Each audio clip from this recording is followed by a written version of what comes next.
साधकों के हृदय का सबसे बड़ा प्रश्न, क्या गुरु बिना मुक्ति नहीं होती? वास्तविक गुरु कौन है? कौन गुरु बनाने योग्य है? गुरु कैसे प्राप्त हो? गुरु मंत्र कैसे ली जाए? कैसे दीक्षा होनी चाहिए? दीक्षा के बाद जीवन कैसा होना चाहिए? कई संशय और संशयों का अंत आज और मैं स्वामी पथिक जी महाराज की वाणी से प्राप्त करने का प्रयास करते हैं। निश्चय जानिए, स्वामी जी की ये पुस्तक गुरु वाक्य आपके और मेरे जीवन में गुरु जी के विषय में, गुरु तत्व के विषय में, दीक्षा के विषय में जितने संशय हैं सब नष्ट कर देगी। जय श्री हरि। पूज्य गुरुदेव के चरणों में प्रणाम। सभी नामनिष्ठ साधकों को जय जय श्री सीताराम। स्वामी जी लिखते हैं, मंत्र मूलम गुरु वाक्यम, पूजा मूलम गुरु पदम, ध्यान मूलम गुरु मूर्ति, मोक्ष मूलम गुरु कृपा। अज्ञान रूपी अंधकार को मिटाने के लिए जो प्रकाश स्वरूप है वही गुरु है। यहाँ स्वामी जी ने व्यक्ति विशेष नहीं कहा। जो कुछ, वो चाहे शास्त्र हो, चाहे किसी पुरुष के वाक्य हो, चाहे कोई क्रिया हो, चाहे जीवन का कोई व्यवहार हो, जो कुछ आपके अज्ञान का नाश कर दे वही गुरु है। पूज्य स्वामी जी कहते हैं, असत्य संग के प्रभाव से जीवन में व्याप्त विषय रूपी विष जिन वाक्यों से उतर जाए वही गुरु मंत्र है। जिसमें गुरु तत्व प्रतिष्ठित है वही पूजा योग्य गुरु पद है। गुरु की वास्तविक मूर्ति केवल ज्ञान स्वरूप है, वही ध्यान में दर्शनीय तत्व है। समस्त बंधनों को जिसके द्वारा निवृत्ति होती है वह विवेक की प्राप्ति गुरु कृपा है। कोई गुरु मंत्र संकट से, ममता से, लोभ से, अभिमान से, आसक्ति से, कामना से, ईर्ष्या, द्वेष, कलह, क्रोध से तथा निंदा, घृणा आदि विकारों से छुड़ाने वाले होते हैं। कोई गुरु मंत्र दिव्य गुणों को बढ़ाने वाले होते हैं।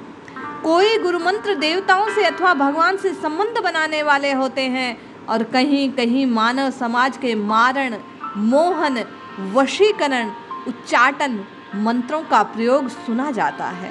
मंत्रों के प्रभाव से सर्प, बिच्छू, कुत्ता आदि विषैले जंतुओं के काटने का विष उतर जाता है। उसी प्रकार गुरु मंत्रों के प्रयोग से मन, चित्त, बुद्धि, अहंकार में व्याप्त विष की निवृत्ति होती है। ये गुरु मंत्र अनेकों संतों, महात्माओं, सदग्रंथों, सदशास्त्रों द्वारा कल्याणार्थी, परमार्थी साधक को सुगम होते हैं। उन्हीं गुरु मंत्र को अधिकारी साधक के हितार्थ प्रकाशित किया जाता है। प्राय अष्टाक्षर, द्वादक्षर, पंचाक्षर, षोडशाक्षर मंत्र, देवी देवताओं के अनेकों मंत्र प्रचलित है। इस पुस्तक में जो गुरु वाक्य दिए जा रहे हैं ये ऐसे अद्भुत मंत्र हैं जिनके प्रयोग से संग दोष की निवृत्ति, ममता, आसक्ति, कामना, अहर्ता की निवृत्ति हो जाएगी। आस्था, श्रद्धा, विश्वास पूर्वक सतत साधना से ही मंत्रों द्वारा सिद्धि, संसिद्धि, परम सिद्धि प्राप्त होती है। स्वामी जी कहते हैं, कोई कल्पना ना करो, कुछ मानकर प्रतीक्षा ना करो।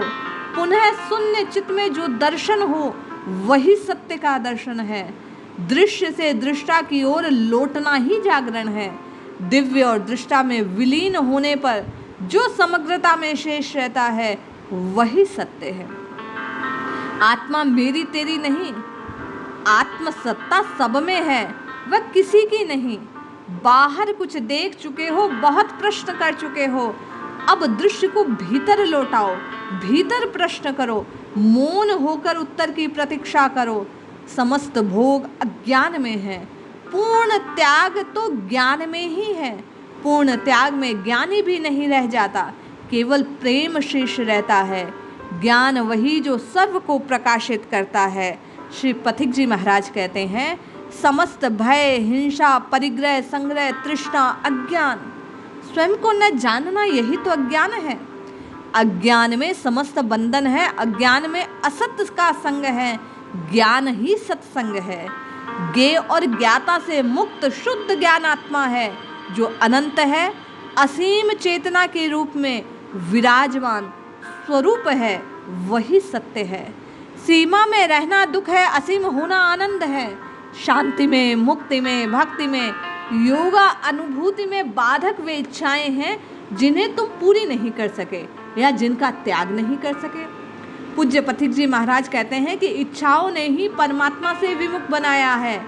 जहाँ कोई कामना नहीं, चाह नहीं, वहाँ भगवान से दूरी मिट जाती है। परंपराएं, रूढ़ियां, अन्य विश्वास, शब्द, मान्यताएं तुम्हारे मनों की बांधे हुए हैं। स्वतंत्र होकर तुम सत्य को पा सकते हो। अपनी स्वीकृतियों से तुम परतंत्र हो। मनुष्यता ही आरंभ है, दिव्यता ही सद्गति है, परमात्मा ही परम गति है, परमात्मा में होना ही अंत है। अकिंचन के लोभ मिटता है, लोभ मिटते ही तृष्णा मिटती है, तृष्णा के मिटते से मोह नष्ट होता है और मोह के मिटते ही दुख का नाश होता है। काम पाप प्रेरक है, क्रोध पाप करता है, लोभ पाप के वश में हो जाता है।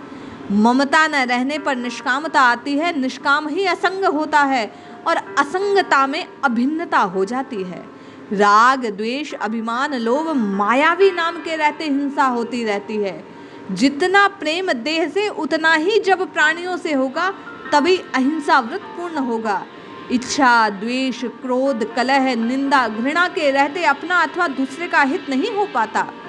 इच्छाएं ही मनुष्य को वस्तु और व्यक्ति की दास्ता में बांध देती है। इच्छाएं याचक बनाती है। जिसका अपने ऊपर अधिकार हो सकता है पूर्ति करो, अपनी इच्छा की पूर्ति न चाहो। प्रेम की प्रगाढ़ता में अपनी इच्छा नहीं रहा करती। प्राणायाम द्वारा राग का, धारणाओं द्वारा पाप का, ध्यान द्वारा नास्तिकता का और ईर्ष्या द्वेष का नाश होगा। किसी के साथ कठोर व्यवहार करते हुए धन के, ऐश्वर्य के, पदाधिकार के मद को न देख पाना, यही अंधापन है। विवेकी साधक अपने रूप में ही परमात्मा की उपासना करते हैं। बुद्धि न स्थिर होने के 10 कारण हैं। प्राप्त में असंतोष, वस्तुओं की कामना, राग दोष, विषमता, असहिष्णुता, इंद्रियों पर अनाधिकार, भय, क्रोध, तृष्णा और सुख की आसक्ति। मोही अपनी मानकर भोगता है, त्यागी अपनी मानकर छोड़ता है, अभिमानी दानी अपनी मानकर देता है, ज्ञान में सावधान प्रभु का ही सब कुछ देखता है, प्रेम में तृप्त केवल प्रभु को मानता जानता है, शून्य होने पर स्वयं में और प्रेम होकर सब में परमात्मा का अनुभव होता है। स्वामी पथिक जी महाराज कहते हैं, ज्ञान द्वारा प्रतिकूलताओं में स्वयं को शांत रखना है, योग द्वारा प्रतिकूलताओं को आने ही नहीं देना है। संसार में संबंध टूटने पर जिज्ञासु को बोध, भक्त को भगवान, साधक को योग, प्रेमी को प्रेम सुलभ हो जाता है। कुछ भी अपना न मानने से संबंध टूट जाता है। अहंकार और प्रेम, जगत की ओर देखने वाला अहंकार से भरता है, प्रभु की ओर देखने वाला प्रेम से पूर्ण होता है।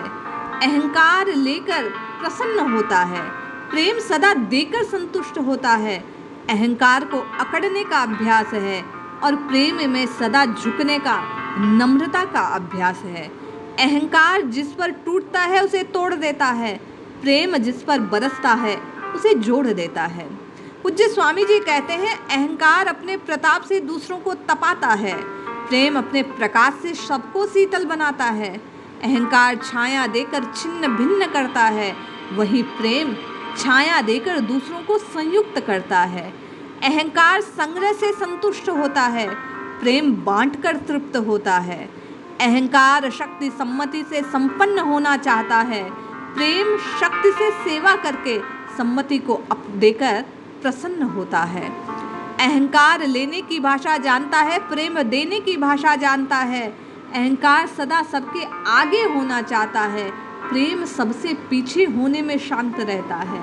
अहंकार लेने के अवसर खोजता है, अहंकार संसार में सबसे अधिक पाकर भिखारी रहता है, प्रेम अकिंचन होकर पूर्ण धनी हो जाता है। बाहर की संपदा विपदा लाती है, स्वयं ही में सच्ची दिव्य संपदा है जो चुराई नहीं जा सकती। पूर्ण अकिंचन होने पर ही कोई देवी संपदा से धनी हो पाता है। वासना, अहर्ता, ममता, आसक्तियों के रहते चित्त को बाहरी त्याग से शांति नहीं मिलती। चित्त का त्याग ही त्याग है।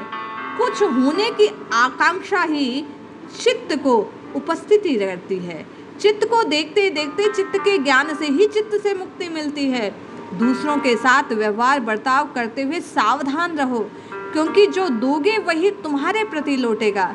प्रेम का उत्तर प्रेम से, घृणा का उत्तर घृणा से मिलता है। जिससे अहंकार बढ़ता जावे वही अधर्म, जिससे अहंकार सूखते सूखते मिट जाए वही वास्तविक धर्म है।